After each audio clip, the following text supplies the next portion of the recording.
días a todas y todos. Vamos comenzando, si les parece, este segundo encuentro. La idea de este encuentro es primero poder rever los foros de los cuales estuvieron participando para darle un cierre a cada uno. Realmente fue muy interesante leerlas y leerlos a todos. Me parece que pudieron aprovechar mucho los textos y repensar lo que se planteaba, bueno, tanto en el video de la niña adolescente, de la joven con hijab, con el pañuelo islámico, como en la entrevista de Brenner cruzada con el tema de la violencia, ¿no? Con respecto a la tarea, que tenían tiempo hasta ayer para mandarla, yo la voy a corregir en esta semana, en estos días, y les voy a dar una devolución. Y por otro lado, al final de este encuentro lo que vamos a hacer es, como les voy a pasar el cronograma, que después también lo voy a pasar escrito, para que puedan tener una proyección de cómo vienen los parciales, el trabajo final y más o menos los foros. Obviamente son fechas que se pueden ir adecuando, ¿no? Tengan en cuenta también, como lo dije en el primer encuentro, que al final de cada bloque son dos bloques componen el taller, ¿no? Al final de cada bloque va a haber un espacio en el cual ustedes van a poder recuperar tanto los foros como las tareas, como algún trabajo que les haya quedado pendiente, ¿sí? Así que no tengan temor de que si se quedan sin poder subirlo no van a tener opción a recuperar eso. Hay un espacio recuperatorio al final de cada uno de los dos bloques. Así que bueno, si les parece, comenzamos. Si quiere comenzar alguna de ustedes,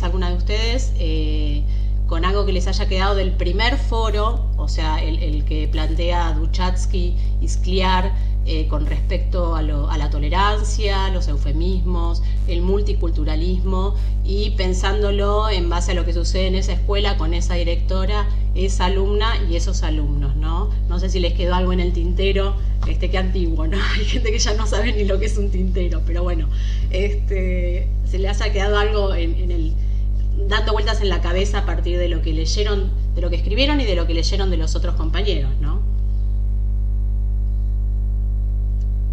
¿Alguien que quiera agregar algo? ¿No?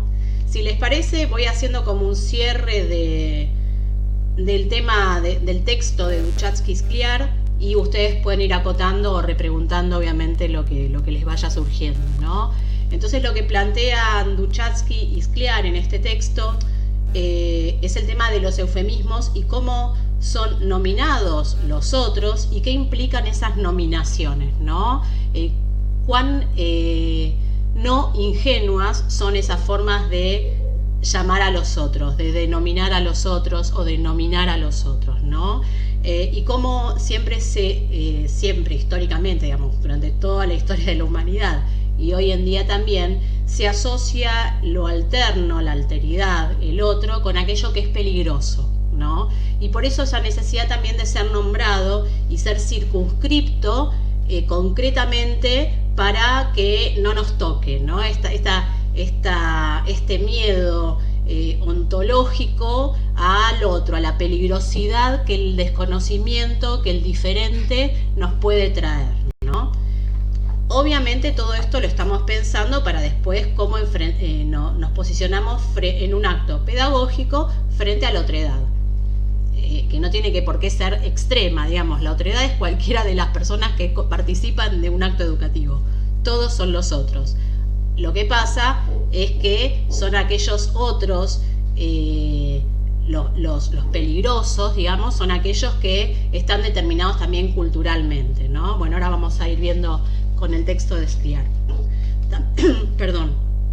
También ellos proponen esta idea de los estereotipos, ¿no? Y cómo los estereotipos, perdón que ahí admito a una compañera, cómo los estereotipos también encasillan y dan cierta seguridad a que esa persona con esas características tiene toda una serie de comportamientos, ¿no? El eufemismo es el estereotipo, el eufemismo es algo seguro, es un lugar seguro para cualquier encuentro interpersonal. Lo que plantean Skliar y Duchatsky es también que siempre para definirnos nosotros necesitamos de un otro, si no es muy complicado. ¿Quiénes somos nosotros? ¿No? Los que no son los otros. Entonces esta relación dialógica necesaria para definirnos a nosotros en función de un otro, ¿no? Y sobre todo siempre se deposita en aquel otro el mal. Nosotros somos los buenos, los otros son los malos, ¿no? Con muchos atenuantes también, ¿no? Y lo que plantean Duchatsky y Skliar es el mito, ellos ya lo llaman el mito de la consistencia de las culturas. ¿A qué se refieren con esto? Se refieren a que estas cosas de que todos, esta idea, esta fantasía, este mito justamente, de que todos convivimos con los diferentes muy bien, diferentes culturas convivimos súper, ¿no? Y esta consistencia, perdón que se me cayó el micrófono, ahí está, este mito de la consistencia lo que hace es encubrir las relaciones de poder que existen en cualquier cultura, que son propias de las culturas, ¿no? Las relaciones de poder que se dan al interior de cualquier relación interpersonal. Y lo que plantea que esta idea de universalismo, de multiculturalismo, lo que hace también es encubrir las relaciones etnocéntricas, o sea que con discursos multiculturales se encubren las desigualdades etnocéntricas que persisten, desigualdades sobre todo económicas y políticas, digamos, porque no por ir a comer comida, un día comida india, otro día árabe y otro día china, es que somos multiculturales, ¿no? Seríamos realmente multiculturales si todos tienen igualdad de oportunidades y acceso a la garantía de todos los derechos, ¿no? Y los bienes económicos estarían realmente con la posibilidad de ser distribuidos. Entonces, ahí realmente habría un respeto a toda la diversidad. ¿Algún comentario, duda, consulta? ¿No? Sí, Hernán. No, lo que yo vi cuando hice el trabajo práctico, lo que yo vi es como que la tolerancia está para no discriminar a flor de pira al otro. Uh-huh. Como lo vi en uno de los textos de la bibliografía en la que la autora cita entrevistas que hizo a maestras y a directoras. En una es como que estaba la discriminación latente, estaba ahí nomás, cuando dijo: pasa que nosotros los maestros y directivos no nos podemos adaptar a los chicos peruanos porque no les entendemos el dialecto o porque ellos son lentos en entender, porque están más abajo de nuestra cultura, son lentos en aprender. Y dijo, es como, ella misma lo dijo, era disfrazado pero textualmente entre líneas. Cuando yo lo interpreté cuando estaba haciendo la nota, que dijo, sería lo ideal que haya una institución para peruano, para boliviano, para chileno y para argentino. Yo como docente o como directora es como diciendo, si me das a elegir, yo matriculo a argentinos nativos, no matriculo a ningún extranjero. Sí, por eso. Y aparte de eso es como diciendo, bueno, lo tolero porque la Constitución dice todo el que habite el suelo argentino, punto, claro. Y basta, como diciendo, lo tolero por eso, lo tolero para no discriminar. Están ahí, lo tolero, pero no le hablo. Lo adquiero porque la ley me impone que lo acepte en la escuela, pero si fuese por mí, como diciendo que haya una escuela para un boliviano, para un chileno y para un paraguayo, acá solamente argentino nativo. Sí, tal cual, y además no solo pensar lo banco, digamos, adentro de la escuela, pero uno se pone a pensar, ¿cómo es ese acto educativo en una institución cuyos directivos plantean esto, ¿no? Que es a la fuerza. ¿Hay realmente una comprensión de la otredad? Y no, sería esto lo que vos señalás, Hernán, es la tolerancia, ¿no? O sería un políticamente correcto, pero que en realidad encubre la desigualdad, ¿no? Entonces hay un multiculturalismo en el currículum o en esos actos de inscripción, pero no realmente en el aula, ¿no? Y además muchos de esos docentes o directivos, no, por ahí no se hacen cargo, que la discriminación y las relaciones de violencia se dan al interior de la escuela, ¿no? Porque parece que todo sucede afuera de la escuela. Eso también lo vamos a ver con un texto de Basiliades, de Alejandro Basiliades, que también a partir de unos trabajos etnográficos en Provincia de Buenos Aires en 3 escuelas, empieza a entender esto, ¿no? ¿Qué peso tiene el posicionamiento docente sobre cómo piensa al otro, a la otra, para poder producir el acto educativo, ¿no? Y entonces esto lo que plantea Bernán es lo que plantean también Duchatzky y Scliar como una convivencia sin remedio. O sea, no me queda otra que convivir con estos sujetos. Bueno, están ahí adentro porque no le puedo poner una escuela especial para ellos. Además, esto de... Perdón, sí. Profe, eso también creo que en la casa también está el problema, la mala educación de la casa, porque en uno de los textos, cuando dice la autora que los chicos jugando en el patio, por ahí hay que era peruano o boliviano, lo ponían aparte, qué sé yo, o por ahí le gritaban, dale, peruano, de Pepe, qué sé yo. Eso no lo aprendieron en la escuela. No, eso, claro. La falta de educación en la casa, que por ahí lo escuchan de los padres, cuando el padre dice sí, porque en el trabajo el peruano de aquel, y los chicos es como que le quedan, es una copia de la mala educación de la casa. Sí, porque, a ver, la violencia, la discriminación, el no respeto a la diversidad, con todo lo que implica, no es solo afuera, es en la escuela y afuera, pero muchas veces cuando se hacen por ejemplo, el acto del respeto a la diversidad cultural ¿no? Que antes era el 12 de octubre. Entonces, se hace en esos actos respetamos la diversidad, pero después, adentro de la escuela, no existe ese respeto real, ¿no? Y respeto real es incluirlos realmente, o sea, considerando que al otro, ¿no? Las necesidades del otro, cómo conoce, cómo se puede acercar al conocimiento. Entonces, esa es la real forma de inclusión. Esa sería una real inclusión. No es que esté adentro de la escuela. Nosotros, sí, desde mi lugar, nosotros tuve la oportunidad de hacer una capacitación de grupo en esta semana y tuve muy presente el texto porque hablábamos de todo lo que correspondía a lo multicultural y cómo en eso aparecían las individualidades y las distintas posturas y justamente estoy acompañada justamente en los equipos escolares estos choques que hay en donde no se respeta al otro o se ponen los protocolos en medio, las distintas posturas políticas que también generan esta violencia simbólica, el no respeto.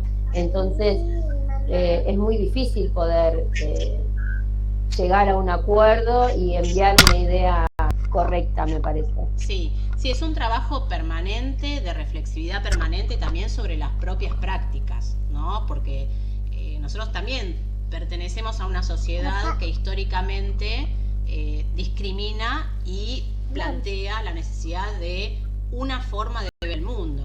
Recuerden que cuando veíamos... Sí, Virginia, querías decir algo. Sí, bueno, no. Veo que yo soy enfermera en el Hospital San Felipe, veo que en todos los ámbitos pasa exactamente igual el tema de la discriminación. Tanto acá nosotros lo vemos mucho a nivel político, si pensás de una manera o si pensás de otra, y también con las diferentes nacionalidades de los compañeros que tenemos. Nosotros tenemos un margen muy, no sé si amplio, pero un porcentaje de un 20, un 30%, que la mayoría de los enfermeros son de origen boliviano. Y vos escuchás la forma despectiva de la que se habla. Yo, por mi parte, los mejores compañeros que he tenido para trabajar han sido los compañeros de esa nacionalidad, que para mí son iguales a cualquier otro, son muy dedicados, muy comprometidos con su trabajo, a diferencia del argentino, que muchas veces si te puede cinturear, te cinturea, ¿no? Pero veo que en todos los ámbitos, por lo que yo voy escuchando y fui leyendo y todo, siempre el tema de la discriminación, los argentinos somos muy discriminativos, demasiado. Igual, Virginia, no sé si es algo propio nuestro, lo pondría en duda. Yo creo que es parte justamente de las relaciones de poder en cualquier sociedad que se trata de imponer. Lo pudieron ver también con el texto de Bourdieu, ¿no? Digamos, cómo se impone a través del acto pedagógico una forma de ver el mundo. ¿Y por qué dice la cultura es arbitraria? Justamente porque la cantidad de significados que existen en la cultura son infinitos, pero se seleccionan algunos de ellos y en un orden específico para ser transmitidos, sea en cuanto a la salud o a la educación en una escuela de nivel primario o secundario. Siempre hay una forma, una selección de contenidos y cómo se transmiten esos contenidos, ¿no? Y bueno, eso es la hegemonía. Entonces, por ahí, tus compañeros enfermeros y enfermeras bolivianos también pueden aportar otra visión de la enfermería, y por ahí les es muy difícil meter eso, ¿no? Sí, ¿por qué? Porque sí, hay una visión hegemónica de cómo se debe tratar la salud de las personas, ¿no? Sí, sí. O lo ves, por ejemplo, siempre el comentario de cuando está la guardia. Yo trabajo en el servicio de terapia pediátrica intensiva. Pero, por ejemplo, cuando ves las guardias lleno, que vos los comentarios que escuchás, y bueno, sí, está lleno de paraguayos, lleno de esto. ¿Por qué no atendemos primero a los nuestros, viste? Y a veces es doloroso escuchar ese tipo de cosas. Sí. Más en el caso cuando trabajas con niños. Yo creo que con todos no debería suceder así, pero viste, son criaturas que muchas veces el que viene acá viene buscando algo mejor que en su país no tiene, y bueno, y acá ya vemos cómo estamos todos, ¿no? Yo quiero creer que no hay nadie que esté peor que nosotros, pero sí, evidentemente hay gente que está peor que nosotros, y siguen buscando un asilo acá. Pero el destrato también es grande, es grande. No de todos, ojo, no de todos, pero sí se escucha en el pasillo, en el detrás de los consultorios, sí se escucha. Sí, es una forma, esa, lo que veníamos hablando antes, ¿no? Cómo se construye en nosotros. Se puede construir por una reflexividad permanente de cuáles son nuestros deseos, cuáles son nuestros gustos, nuestra forma de ver el mundo, nuestras sensaciones frente a lo que sucede, o por oposición a los otros, ¿no? Y poner nosotros en el lugar de lo correcto y a los otros en el lugar de lo incorrecto, ¿no?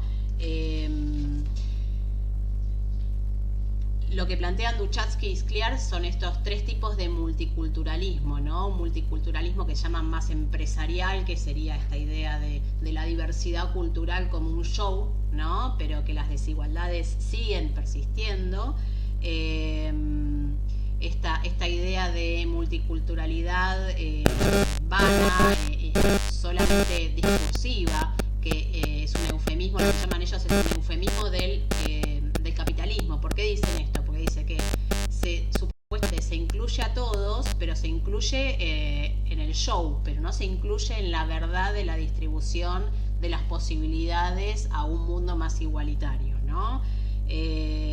O sea, esta sería una multiculturalidad sin alusión a la desigualdad.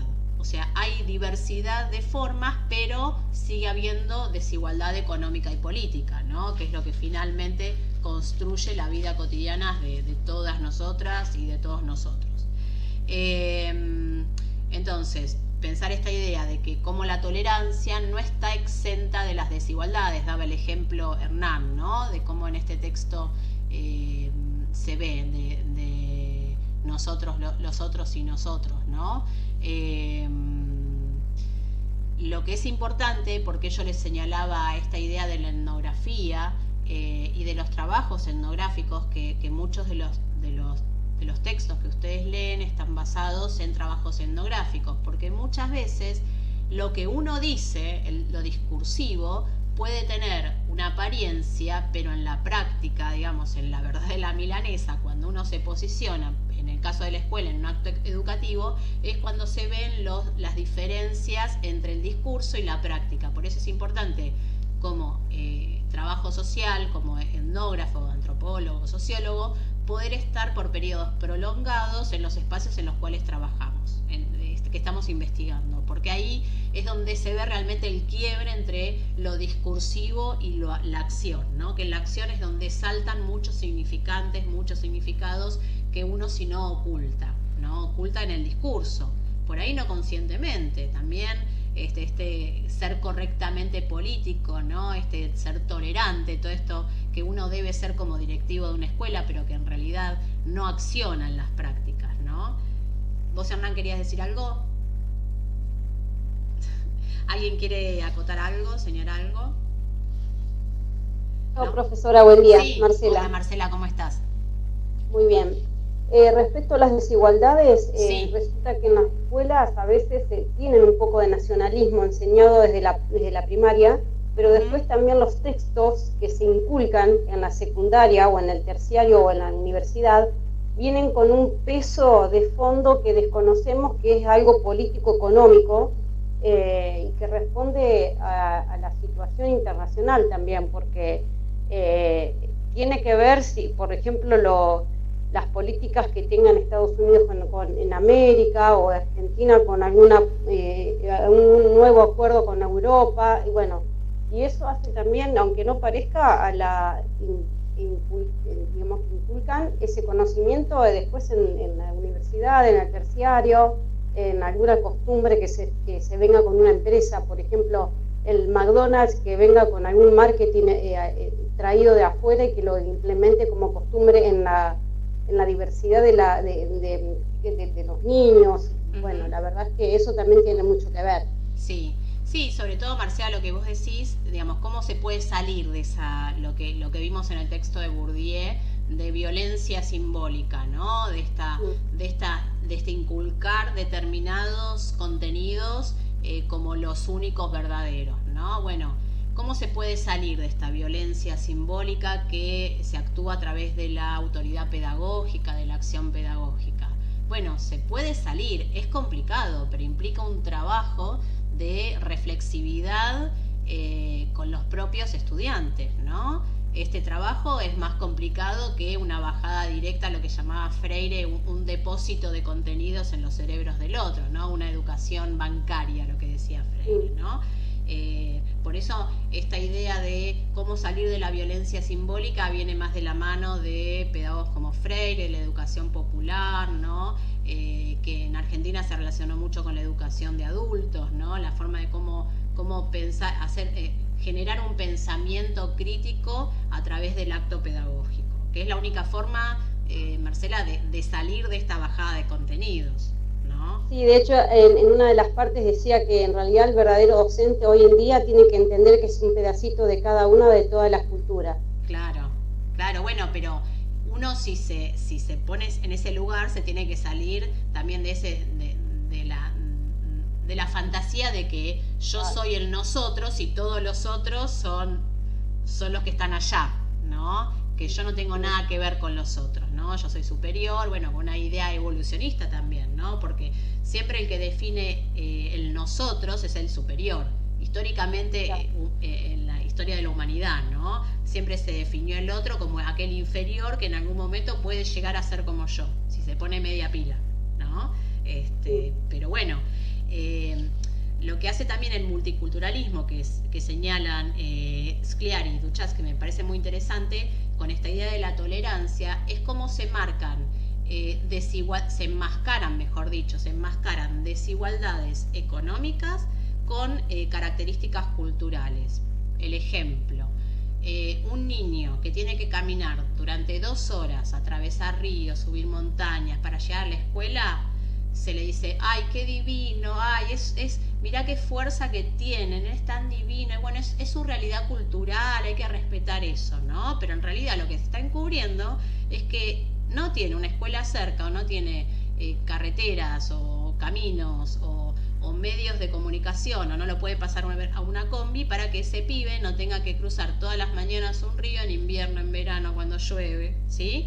Entonces, esa característica cultural se la encubre con una cosa romántica y se le saca realmente el peso terrible que tiene la desigualdad económica para que ese piba pueda llegar a la escuela, ¿no? Entonces me parece que este primer texto de Scliar con el video de la niña que quiere entrar con su pañuelo, es el primero para empezar a pensar esto, cómo nos posicionamos nosotros como docentes frente a la diversidad. ¿Algún comentario sobre este texto, sobre el video, algo que hayan leído de los compañeros? Alguien que no tenga micrófono puede escribir en el chat desde ya.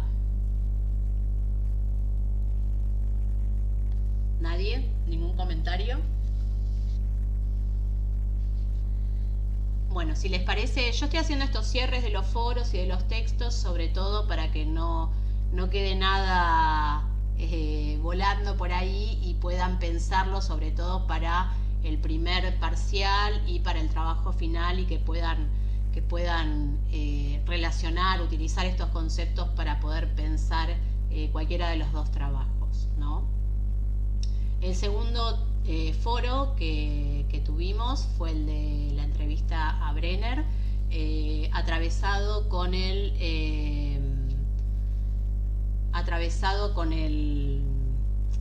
texto de Bourdieu. ¿Ustedes me ven bien a mí? Sí, profe. Sí, profesora. No, porque me salió un cartel que decía su video ha sido pausado por problemas en la red, entonces por eso, ahí está.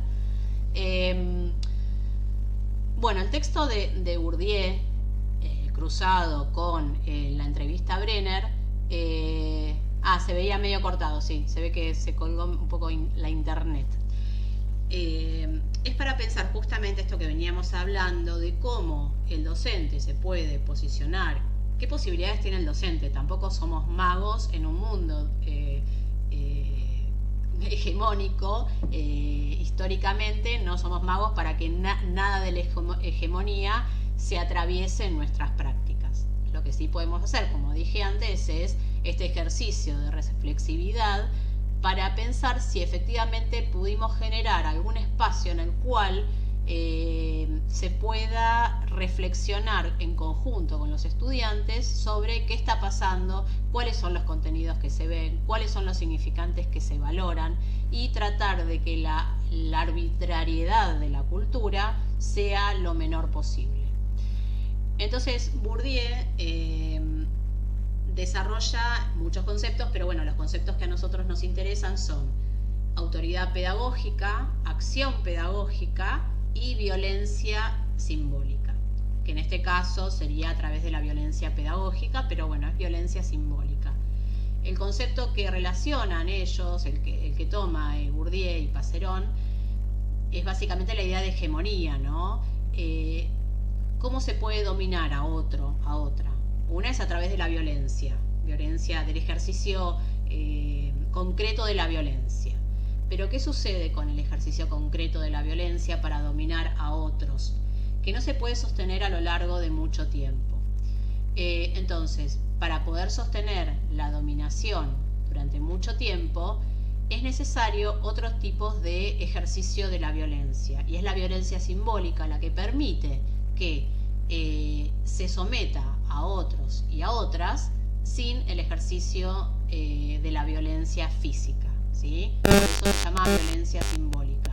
Es mucho más útil, es mucho más duradera en el tiempo, es transmisible y permite el sostenimiento del poder.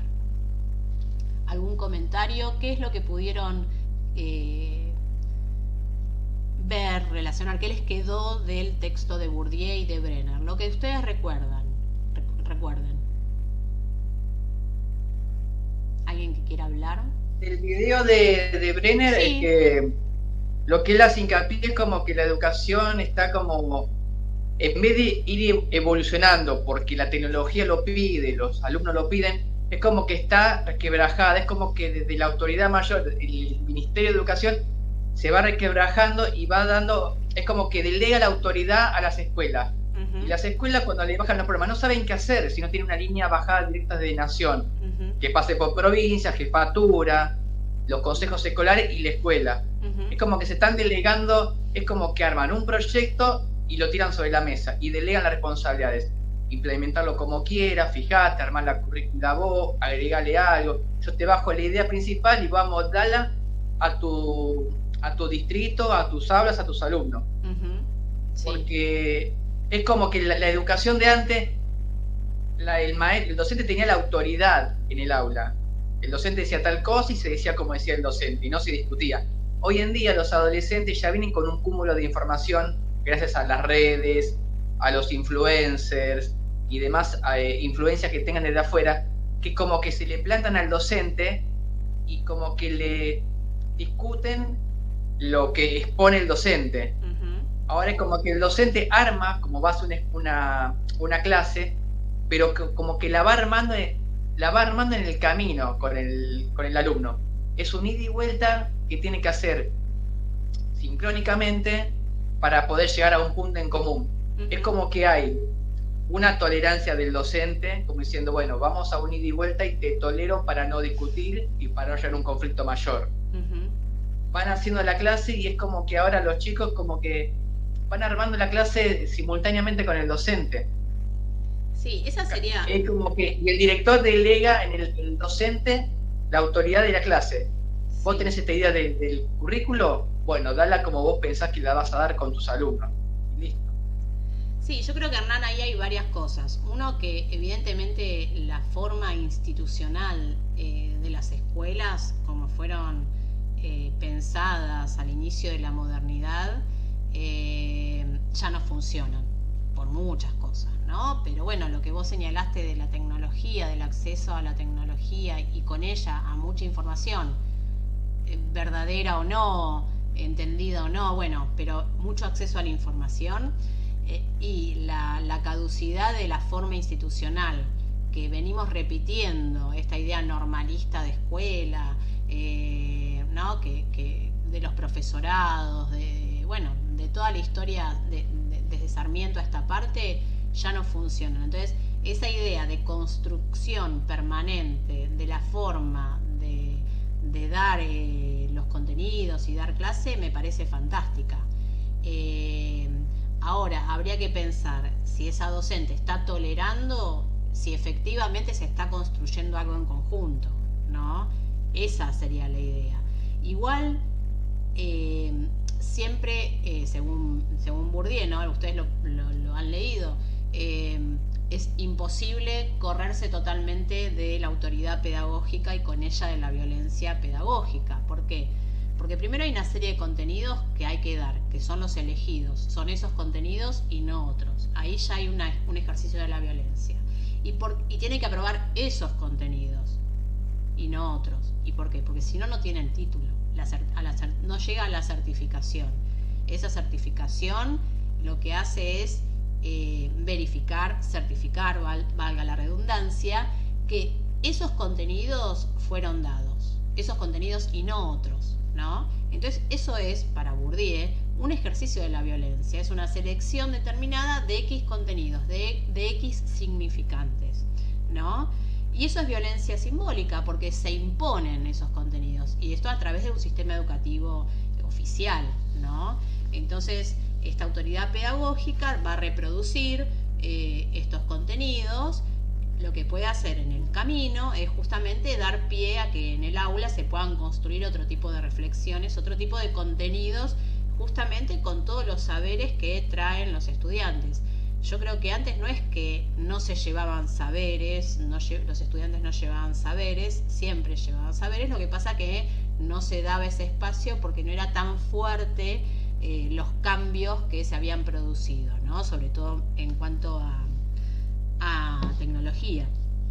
Entonces dice Bourdieu y Passerón, dicen lo que es arbitrario es por qué se inculcan esos contenidos y no otros. ¿Por qué cuando ustedes dan una materia, dan esos contenidos y no otros? Cada plan de estudios, en cuanto a las universidades o a las tecnicaturas, a los profesorados, tienen un plan de estudio concreto, con X contenidos, con X bibliografía, y es eso lo que hay que dar para poder llegar al título. Eso es violencia simbólica. Es una reproducción de X forma de dar contenidos, de X forma de convertirse en médico, en sociólogo, en técnico electromecánico, en maestro mayor de obras. Esa es la forma, son esos contenidos y no otros. Por eso también es muy difícil cuando esos profesionales llegan y se enfrentan con otros profesionales, como comentaba Carolina, con otros saberes, con otra forma de enfrentarse a la salud o a la enfermedad, porque es muy difícil aunar criterios, ¿no? Porque se pone en duda realmente si esos eran los únicos saberes que eran posibles adquirir, ¿no? Para convertirse en médico, por ejemplo, o en enfermera, o en técnico, ¿no? Y lo que señalan Bourdieu y Passerón es justamente este efecto dominante de la acción pedagógica, ¿no? La acción pedagógica dominante genera un efecto dominante seleccionando unos significados y no otros. ¿Algún comentario o duda o que les surja de lo que estamos hablando ahora o del foro? Yo creo también que la flexibilización que tiene que hacer el docente en cuanto a contenidos es porque los chicos nunca llegan a lo esperado, al ideal, esta bajada de línea que plantea Hernán, de los contenidos básicos, hoy no se está logrando alcanzar. Entonces viene ese proyecto muy idealista, utópico, y las necesidades sociales son otras, y la forma en la que se tienen que enmarcar es otra. Entonces ahí es donde viene la flexibilización del docente. Sí, sí. Si uno piensa en cuanto a cantidad de estudiantes que finalizaban la escuela primaria, la escuela secundaria, en otros momentos, yo no sé si ahora es mayor o es menor, porque también hay otro acceso a los diferentes niveles, ¿no? No sé, hace 30 años por ahí había menos gente también que accedía a la escuela secundaria, ¿no? No sé, eso habría que verlo estadísticamente también, ¿no? Y por ahí tampoco sirven, por ahí habría que replantear qué contenidos se dan en las escuelas hoy en día. Ese es otro, ¿no? Porque, digamos, ¿para quién se están dando esos contenidos? Eso sería parte de repensar y respetar a los otros, en este caso los alumnos y las alumnas, ¿no? Son esos contenidos que están seleccionados del sistema educativo, los contenidos que necesitan estos jóvenes, estas niñas, estos niños para el mundo hoy en día, ¿no? ¿Les sirve realmente para construirse? No servir en cuanto a utilidad, ¿no? Porque no es una cuestión de utilitarismo, ¿no? ¿Realmente estos contenidos colaboran para reflexionar sobre sus propias realidades, ¿no? Entonces, por ahí son los mismos contenidos que estudiaba yo hace 20 años, 30 años, y que realmente hoy no tienen ningún peso en la realidad social de estos jóvenes y de lo que van a hacer estos jóvenes dentro de 20 años. No les va a servir para nada por ahí. Entonces, esa flexibilización que tiene que ejercer pobres los docentes en el aula viene de arrastre justamente lo que comentaba Hernán, de que si realmente se piensa a nivel más político, educativo, el cambio de estos programas, porque por ahí sería hora de cambiar los programas realmente, no de agregar programas y programitas y talleres, ¿no? Sino de repensar la currícula que ven los niños, las niñas y los jóvenes. Cosas para pensar, ¿no? Y, digamos, porque la autoridad pedagógica lo que le da al docente es, le da el derecho a la imposición legítima de ciertos contenidos. Digamos, el docente lo que tiene es ese poder de imponer, ¿no? Y está autorizado legalmente por el Ministerio de Educación, por el director de la escuela, por su título, por la jurisdicción, por el distrito, por lo que sea, ¿no? Entonces, bueno, habría que replantear cómo escapamos a esa necesidad de que el docente sea el que tenga que todo el tiempo estar midiendo frente a esos jóvenes y esas jóvenes y esos niños y niñas, cómo va modificando la estructura de la currícula, ¿no? ¿Se entiende lo que digo, Pamela? Sí, se entiende. Por ahí pensaba también que hoy, en vez de modificar la currícula, lo que se hace es dar mayores posibilidades, en esto de que decías de, bueno, quién tiene acceso, quién no, qué contenidos estrictos y quiénes no. Hoy, quien no tuvo acceso conforme a la edad cronológica, se pasó de edad o tuvo que abandonar, tiene otras posibilidades, sí, pero de igual manera los contenidos siguen siendo los mismos. Claro, entonces sí. No se genera un cambio estructural, sino un cambio de posibilidad. Sí, total, porque, bueno, de hecho con la educación de adultos pasó y sigue pasando eso de cierta forma. No se reestructura para un adulto la educación, se le da más o menos los contenidos y muchas veces se infantiliza la forma de educar como si el alumno que por ahí hoy tiene 60 años fuera un niño de 10 años, ¿no? Sin tener en cuenta sus conocimientos previos, su edad, su experiencia y todos los aportes que podría hacer ese adulto. Obviamente un niño de 10 años también puede hacer un montón de aportes, ¿no? Pero bueno, lo que señalan Bourdieu y Passerón es esto, bueno, es imposible una pedagogía, o sea, una un ejercicio de la violencia. ¿Por qué dice ejercicio de la violencia? Porque hay una selección de contenidos, no queda otra, dice en el acto educativo, que seleccionar X contenidos. Bueno, eso implica una arbitrariedad y eso implica violencia simbólica, porque son estos y no aquellos, ¿no? ¿Cómo se escapa a la arbitrariedad? Bueno, ocultándola no. Lo que señala es que, bueno, que hay maneras más suaves o maneras más fuertes de ejercer la violencia simbólica o la arbitrariedad. Por ahí esto que decimos de construir un conocimiento al interior del espacio áulico, con los conocimientos que traen los jóvenes y las jóvenes, y ser más flexibles, sí sería una forma más suave de ejercicio de la violencia, ¿no? O sería menos arbitraria la construcción y la bajada de contenidos, ¿no? Pero bueno, lo que señala también es que en situaciones, relaciones de fuerza o políticamente, no sé, en dictaduras, la forma de violencia simbólica es mucho más fuerte, la arbitrariedad es mucho más fuerte, la autoridad pedagógica es mucho más fuerte, ¿no? Que ante momentos políticos muy fuertes, muy violentos, las formas pedagógicas también son muy fuertes, muy violentas, ¿no?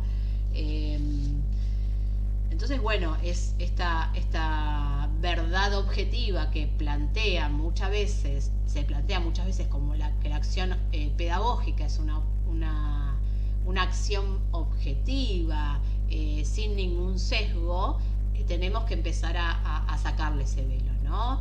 Es sesgada, no es objetiva, sino que depende de una selección particular, de un momento particular, del sistema educativo, de la institución, del docente.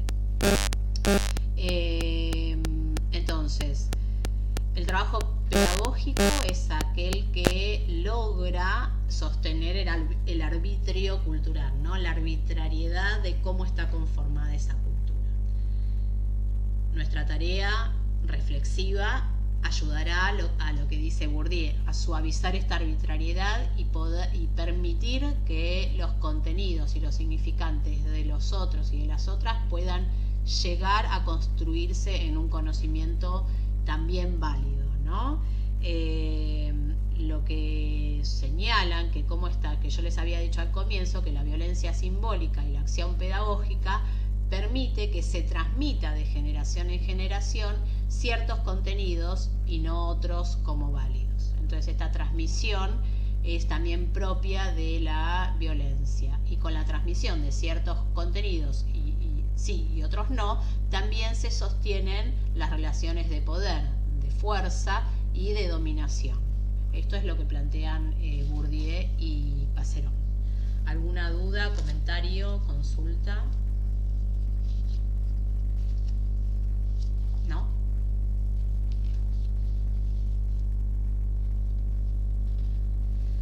Bueno, para pensar cómo qué sucede en la escuela con esta violencia simbólica, cómo se dan estos actos en la escuela, es necesario entender cómo son los posicionamientos docentes frente a estos otros, en este caso a los alumnos y a las alumnas.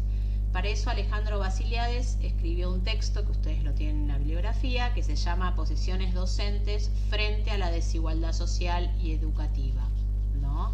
Entonces señala Alejandro Basiliades es cómo se establece ese vínculo pedagógico, ¿no? Cómo lo construyo, cómo me posiciono frente a la carencia cultural y afectiva de los otros y las otras. ¿Por qué habla de carencia? Porque él hace este trabajo etnográfico en el cual basa su análisis, lo hace en 3 escuelas de provincia de Buenos Aires que están ubicadas en zonas bastante vulnerables. Entonces, por eso lo que él trata de entender es cómo los docentes se posicionan, qué piensan sobre la carencia económica, afectiva, cultural de sus alumnos y alumnas.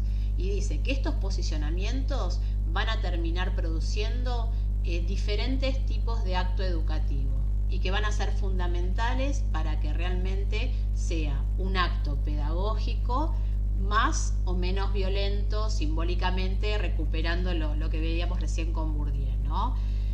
Por otro lado también él señala, Alejandro Basiliades señala esta necesidad de poder estar ahí en esas escuelas viendo lo que pasa en las prácticas, porque dice que los sentidos, como hablábamos antes, los sentidos transitan en las prácticas, y es más en las prácticas donde realmente se ven los posicionamientos más que en lo discursivo, porque por lo discursivo suena muy hermoso, pero después no pasa eso, ¿no?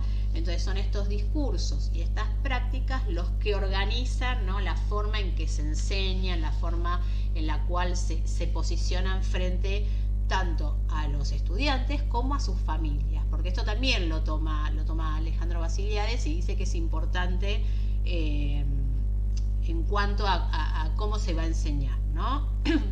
Entonces, la posición, los vínculos de autoridad pedagógica que toman estos docentes tiene que ver con cómo se posicionan frente a la desigualdad, a la exclusión y a la injusticia, ¿no?, que es parte de su discurso cuando Alejandro Basiliades los entrevista. Entonces, a partir de estos posicionamientos, él va entendiendo cómo se relacionan los docentes y la institución, los directivos también, con aquello que está afuera, ¿no? El afuera escolar. El afuera escolar, dice, puede ser pensado por muchos docentes como aquello que es peligroso y de lo cual hay que proteger a estos estudiantes. O puede ser una escuela, otro posicionamiento implicaría una escuela de puertas abiertas en la cual se incluya a la familia, se incluya al afuera en la construcción del acto pedagógico, ¿no? Entonces puede ser la escuela como un santuario que protege el peligro del afuera, de este exterior amenazante, porque todo lo que sucede afuera es malo, tanto barrio como familia, ¿no? O esta escuela, otra opción es entonces la escuela de barrio de puertas abiertas. Estos serían los dos posicionamientos frente al exterior, ¿no? El afuera como negativo, las familias como aquellas que van en contra de las posibilidades de los niños y de las niñas, y constituirían un impedimento, un obstáculo para el conocimiento de los pibes y de las pibas. Entonces empiezan a considerar esta población como complicada, como especial, que tiene que ser tratada en escuelas especiales, y muchas veces lo que señala Alejandro Basiliades es que esta idea de carente de recursos, con espacios, con un afuera peligroso, se unifica la idea de carencia con educación especial. Entonces tienen que tener una escuela especial, como hablaba Hernán, de una escuela para los peruanos, para los bolivianos, para los chilenos, otra para los argentinos. Bueno, para todos estos chicos deberían haber escuelas especiales, ¿no? Como la carencia se lo asimila con una discapacidad, ¿no? Y se construye obviamente una mirada prejuiciosa de quiénes son estos niños, quiénes son sus familias, y obviamente se construyen estereotipos en lo cual ya se puede predecir cómo van a actuar estos niños, niñas y sus familias, ¿no? Otra forma de pedagogía que señala Alejandro es la idea de una pedagogía redentora, ¿no? Evangelista, en la cual el docente muchas veces empieza a cumplir más funciones de trabajador social que funciones pedagógicas, ¿no? Como para salvar a este niño o niña del afuera. Y se empieza, como decía recién, se empieza a maximizar la acción de trabajo social o de ayuda, y se va minimizando y reduciendo la función pedagógica que debe tener la escuela, ¿no? Entonces estas carencias asociadas a la desigualdad, sumadas a las miradas prejuiciosas,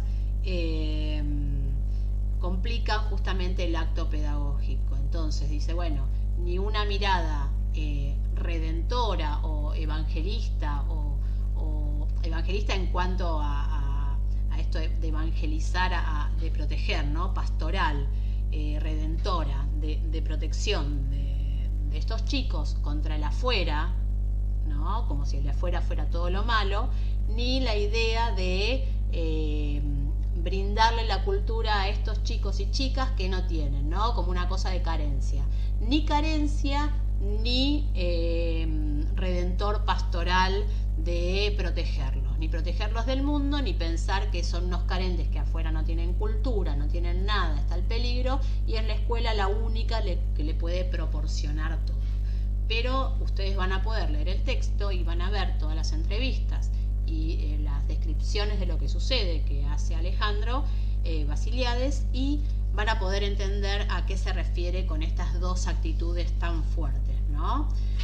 Plantea entonces... Sí, porque la institución ya dejó de ser lo que era en su momento cuando los chicos iban realmente a sentarse, a escuchar lo que decía el profesor, a escribir, tomar nota y a la casa directo. Ahora pasó a ser un segundo hogar, pero de forma no simbólica, estricta, porque es de contención, de alimentación, para que no estén en la calle, o si no estudian, no importa, no estudian, no importa, pero se queda sentado 4 horas y por lo menos el docente trata de encaminarlo y enderezarlo. Claro, bueno, pero por eso también vamos a ver, Hernán, al seguir con el taller, si efectivamente la inclusión, si alcanza efectivamente con que estén adentro de la escuela para que sea inclusión, ¿no? Porque realmente estos pibes que están, entre comillas, protegidos de la afuera, ¿no? Durante 4 horas, ¿realmente tienen igualdad de oportunidades? ¿Acceden realmente a los conocimientos, a la construcción de sus propios conocimientos, al acto educativo? No. No, están resguardados solamente 4 horas y las 4 horas restantes, y bueno, ¿y verán, qué pasa y las 20 horas restantes? Es una fantasía también, ¿no? Es un como si... Es protocolo dentro de todo. Claro. Protocolo de cumplir 4 horas escolar y nada más. Sí, porque después ¿qué le pasa a las 20 horas? ¿Y qué le pasa al resto de su vida a ese pibe? ¿No? No hacemos nada con eso, y además dejamos de lado el acto educativo, el acto pedagógico, ¿no?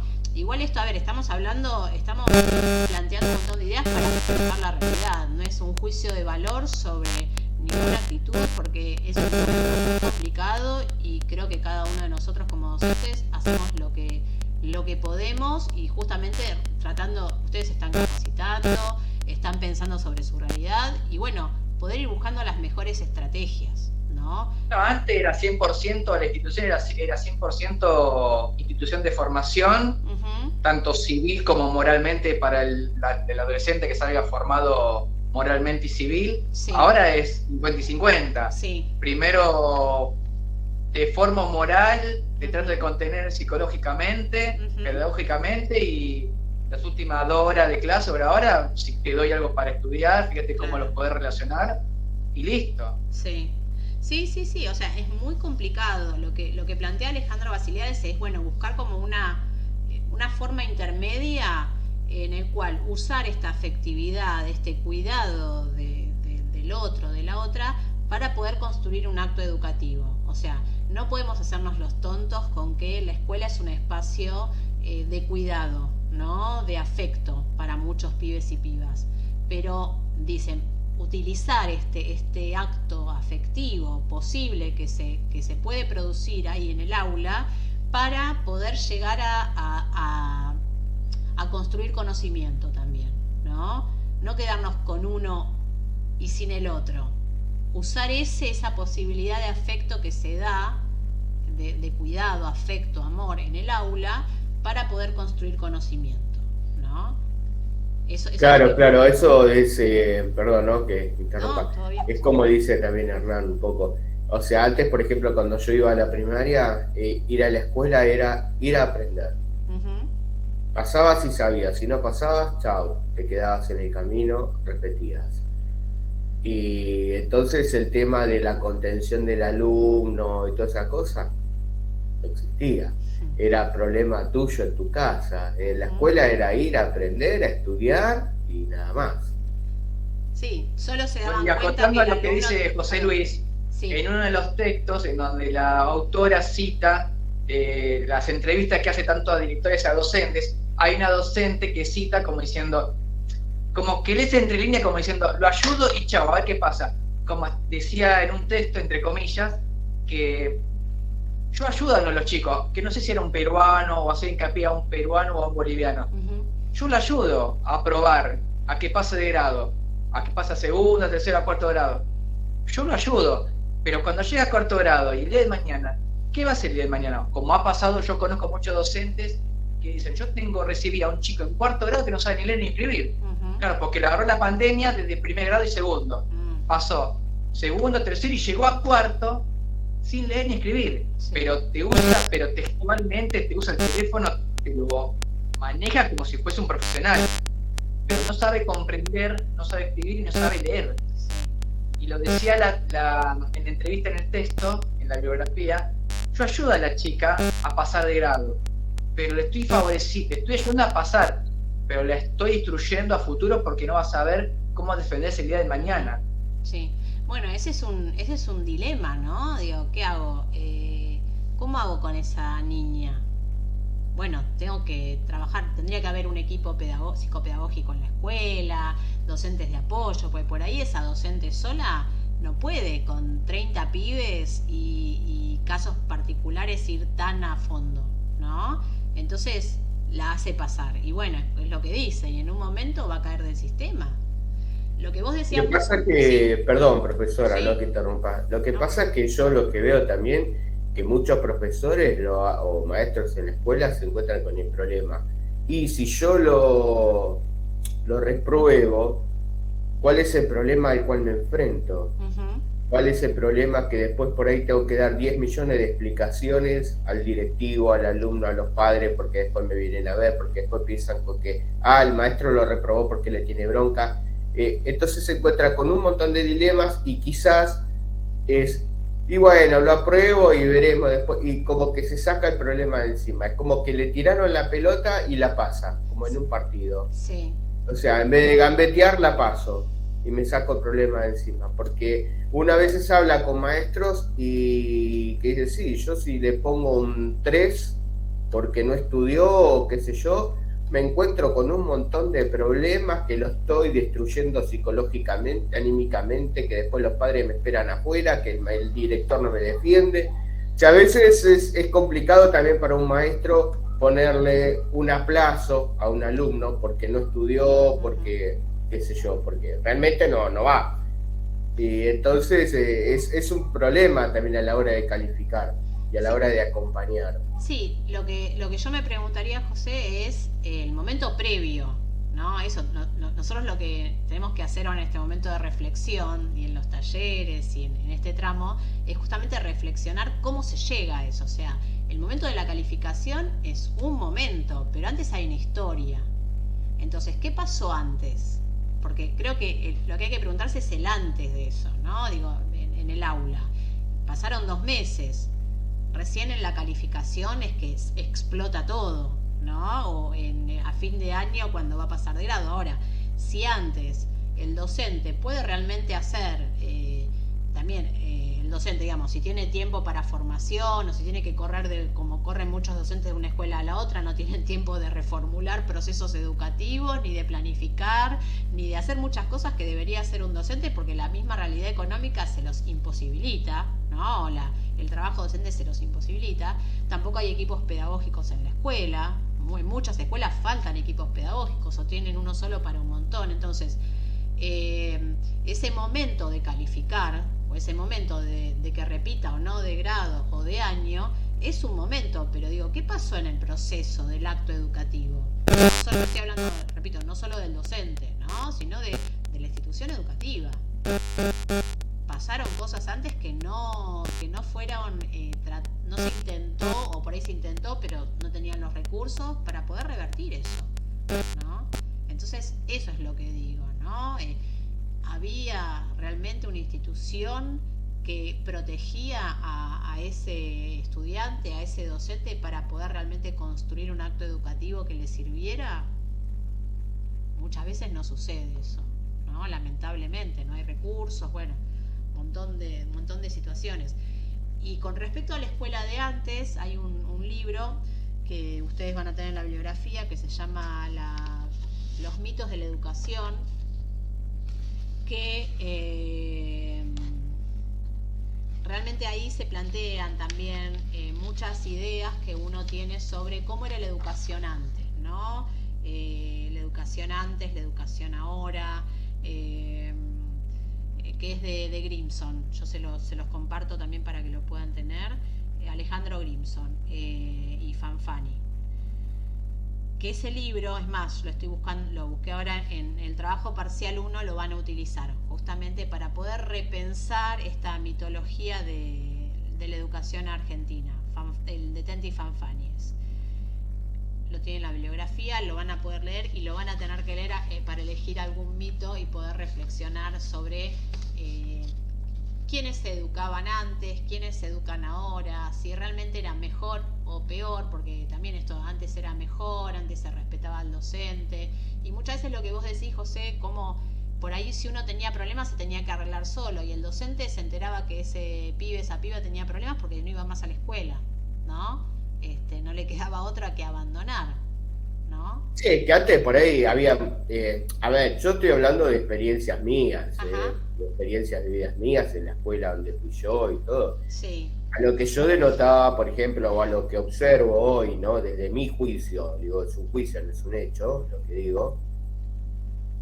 Antes, por ejemplo, como que al maestro por ahí quizás no le importaba, si a lo que yo veía, si el pibe iba, no iba. Yo a mí me tocó una época donde eran todas maestras grandes, que quizás venían de otra época, que yo hoy veo muchas maestras jovencitas en la escuela, ¿no?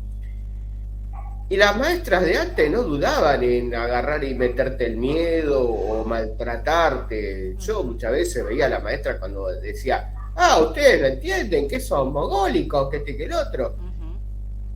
Era una cosa que también es como usted dice, antes al maestro, no sé si era el respeto, era más el miedo, porque sabías que miedo. Si te ponían una mala nota o algo, llegabas a tu casa y mamá querida. Sí. Ahí, digo, el texto de violencia simbólica, autoridad pedagógica, ahí es todo 100% en lo que vos contás de claro, o sea, no había mucha pedagogía, o sea, era si tenías un problema de retraso o algo, te mandaban había un sector que se llamaba gabinete, el gabinete escolar, que era para los chicos que estaban muy flojos con algún problema, quizás, digamos, psicológico, digamos, no sé, porque yo nunca tuve que ir al gabinete, pero sé que era eso. Pero, o sea, es eso, antes era... La educación era realmente, pasaba el que sabía, el que no sabía se quedaba y no dudaban un segundo ponerte un 0. Era así. Sí, bueno, por eso cambiaron un montón de cosas, por suerte, y creo que se dan espacios de discusión que no se daban antes, y hay un registro de las necesidades de los otros y de las otras que tampoco se daba antes, ¿no? Ahora, todo eso está en el medio de una situación económica terrible, una situación social terrible, una falta de presupuesto educativo muy fuerte, unos sueldos terribles, y que también implica que los docentes tengan que trabajar mucho más de lo que deberían trabajar, horas cátedra, ¿no? Entonces eso no colabora con el descanso de un docente, la preparación de las clases de un docente, la capacitación de un docente, ¿no? De hecho, muchos de ustedes son docentes y los únicos días que se pueden capacitar son los sábados, ¿no? En vez de tener un día para capacitarse en la semana, ¿no? Para que pago, obviamente, ¿no? Pero bueno, digo, hay un mundo ideal y estamos en este mundo, entonces vamos a tratar de hacer lo mejor que podamos, obviamente, ¿no? Reflexionando sobre esto, sobre lo que era antes, sobre lo que es ahora y qué implican nuestras prácticas en estas acciones. Entonces, bueno, para terminar el texto de Basiliades, de Alejandro Basiliades, lo que termina diciendo es cómo estos niños carentes culturales, carentes afectivos, que son muchas veces señalados por los docentes así, se asimilan con los niños especiales, de educación especial, ¿no? Con niños con discapacidad, con que les falta algo, entonces tienen que tener un trato especial, ¿no? Que en realidad todos los niños deberían tener un trato particular, y todos los adultos también, ¿no? En cuanto al respeto de su diversidad y sus necesidades específicas, ¿no?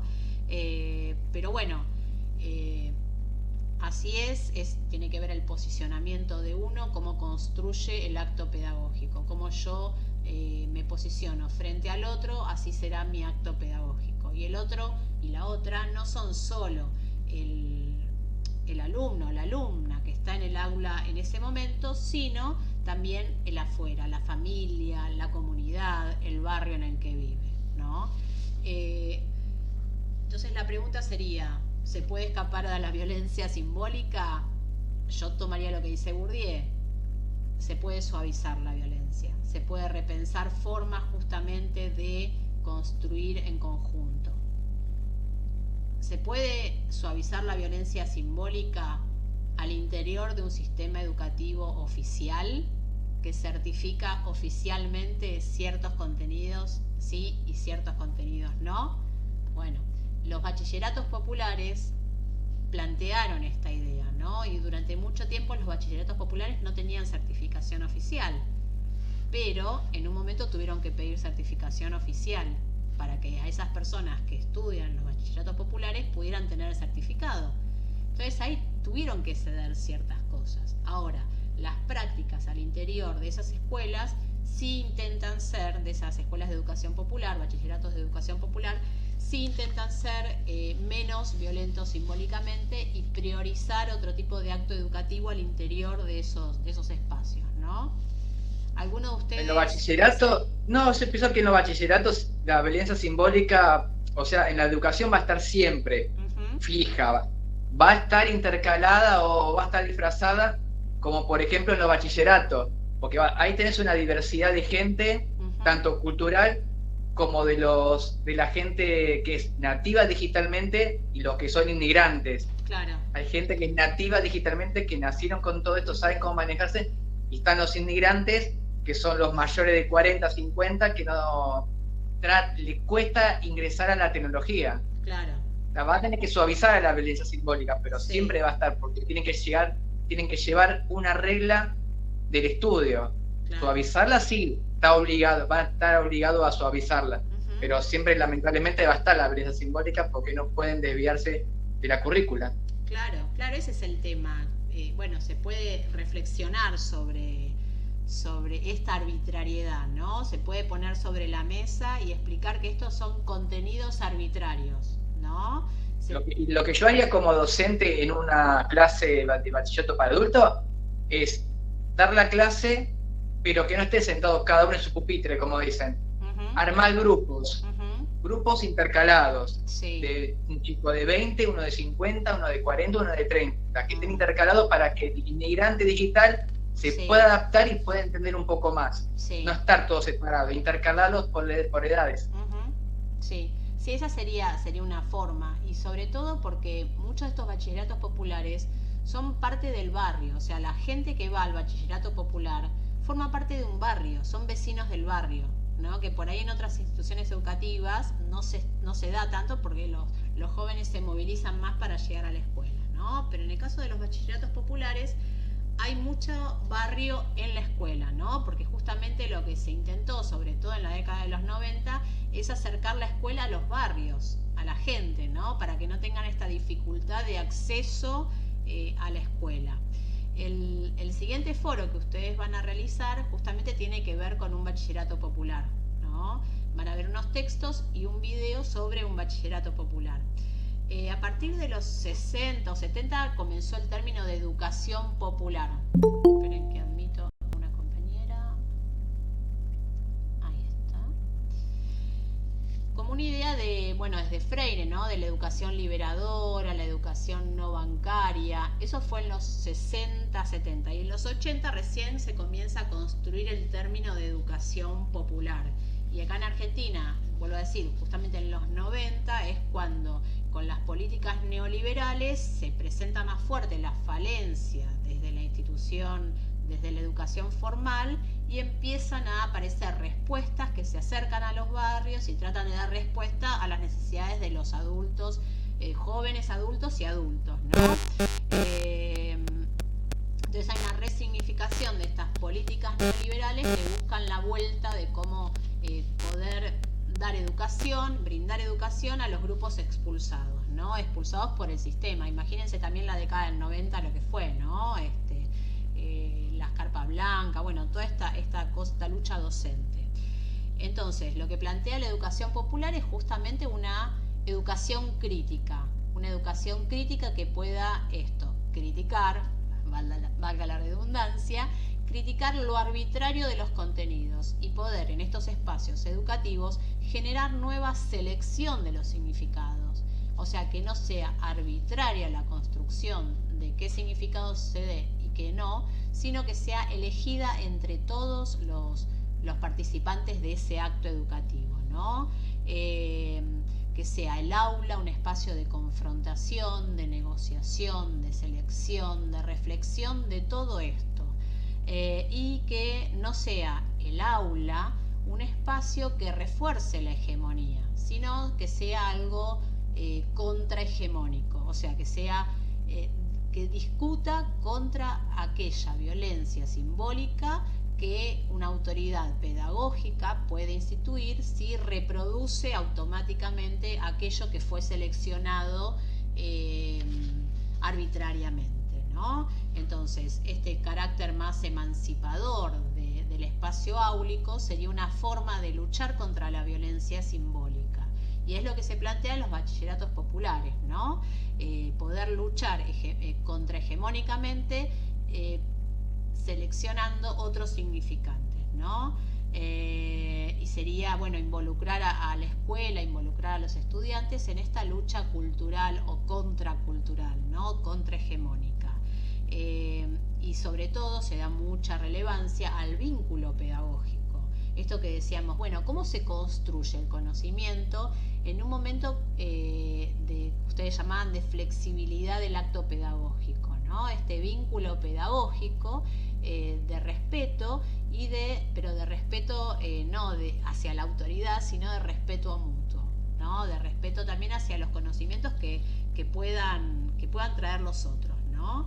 Y un vínculo pedagógico que no reproduzca la exclusión y la desigualdad a la cual son sometidos muchos de estos jóvenes adultos, ¿no? Sería sería un aprendizaje dialógico. La única forma de construir un aprendizaje real para los bachilleratos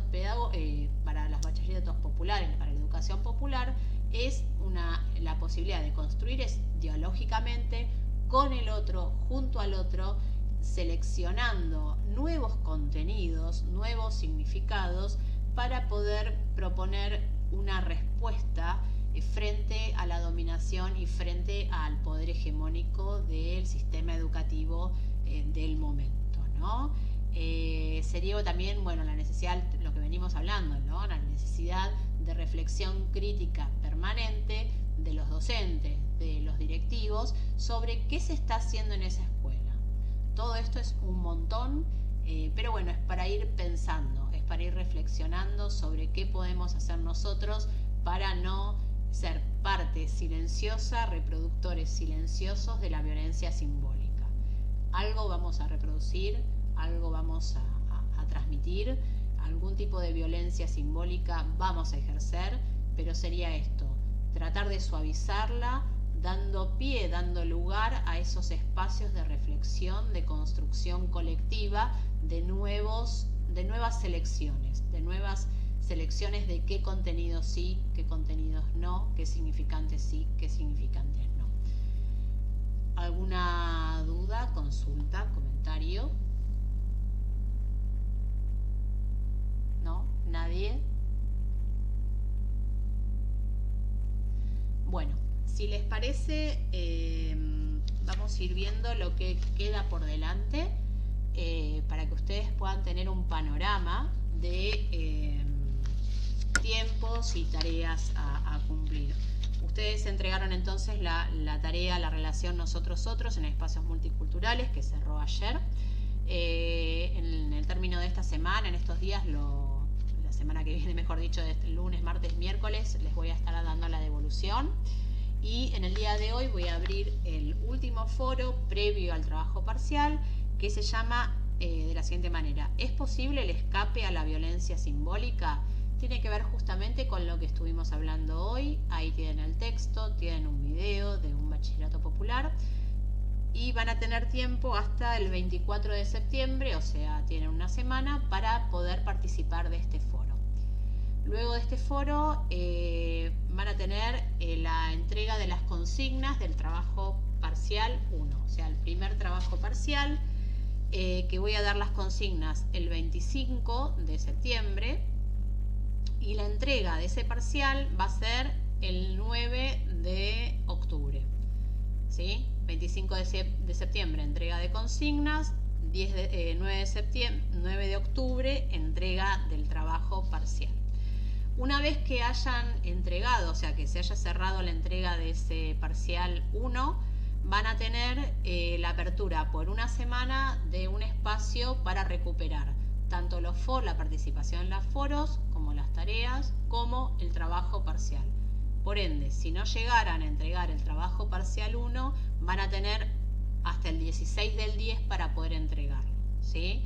Yo igual todo esto lo voy a mandar por escrito para que quede claro. Pero bueno, este es el primer bloque, el bloque 1. El bloque 2, para que puedan prever un poquito más a largo plazo, es entrega de consignas el 31 del 10, o sea, el 31 de octubre, y la entrega de ese trabajo parcial 2 va a ser el 13 de noviembre. O sea, 31 de octubre, entrega de consignas, 13 de noviembre, entrega del trabajo. El 12 de noviembre voy a dar las consignas del trabajo parcial, del trabajo final, no parcial, del trabajo final. Recuerden que a lo largo del taller hay 2 trabajos parciales y un trabajo final, todos grupales y todos con la misma lógica de analizar o un texto o una película en función de los conceptos de las categorías vistas a lo largo de la cursada. Entonces, del 12 de noviembre al 18 de noviembre va a estar abierto el espacio recuperatorio, en el cual van a poder subir nuevamente o el trabajo parcial 2 o algún foro o tarea que no hayan llegado a hacer. Y la entrega del trabajo final es el 20 de noviembre. Por otro lado, nos quedan 2 encuentros sincrónicos más. Uno el 15 de octubre y otro el 12 de noviembre. Recuerden que si bien no es obligatorio, me parece interesante que puedan participar. Si no pueden participar, yo los voy a subir. No sé si van a poder estar subidos por mucho tiempo, por la capacidad que tengo en YouTube para después poder subir todas las clases.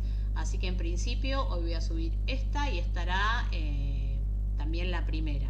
Si yo en un momento veo que no tengo más espacio, iré borrando las más viejas, con lo cual borraré primero la clase 1. Así que si pueden, si no la vieron y la quieren ver, véanla ahora antes de que la tenga que borrar. El trabajo parcial 1 va a ser un trabajo de análisis que va a estar, como les comentaba, va a estar como disparador. Vamos a usar el texto de Fanfani, Los mitos de la educación argentina, y una entrevista a Pablo Pinó, que yo les mando el texto de la entrevista, y toda la bibliografía que vimos hasta el momento del parcial, que sería la bibliografía del bloque 1 de la unidad 1.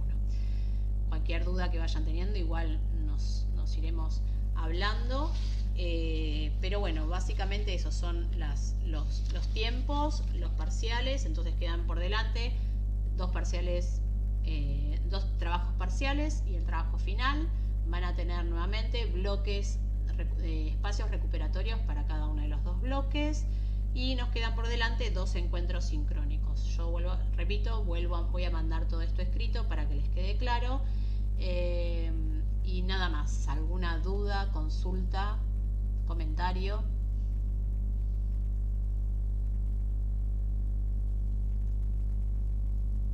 ¿No? ¿Nadie? No, por el momento no. Bueno, cualquier duda me van a escribir. Profesora, sí, yo quisiera hacer una consulta, perdón. ¿Cómo no?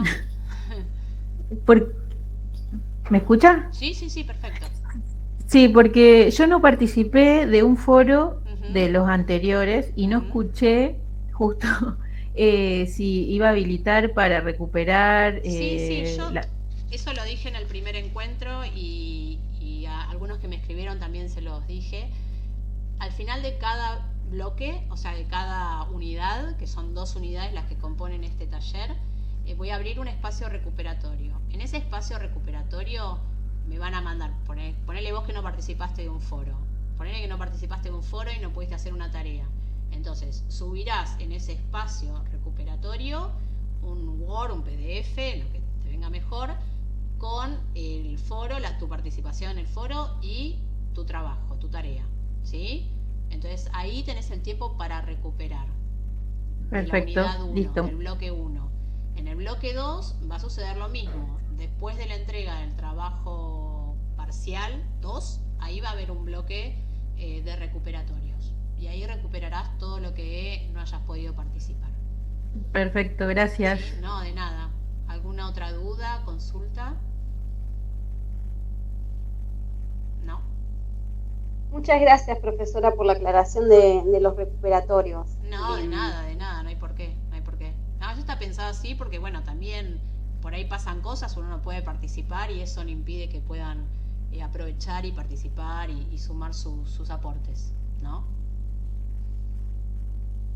Así que bueno, si no hay otra consulta, duda, comentario, nos vemos sincrónicamente el 15 de octubre y si no, nos vamos escribiendo. Lo que sí les pido es que sea siempre a través de la plataforma para que yo les pueda contestar bien y quede el registro ahí. Y también lo mismo que los trabajos, siempre por la plataforma, nunca por mail, porque es la forma de que quede el registro de todas las acciones pedagógicas que vamos llevando adelante. Entre hoy y mañana voy a estar subiendo este encuentro para si ustedes conocen alguna compañera o compañero que no pudo participar y lo puedan ver. Así que bueno, voy a abrir sí hoy el foro, el siguiente foro para que puedan empezar a participar. Así que les deseo un muy buen fin de semana, que estén muy bien.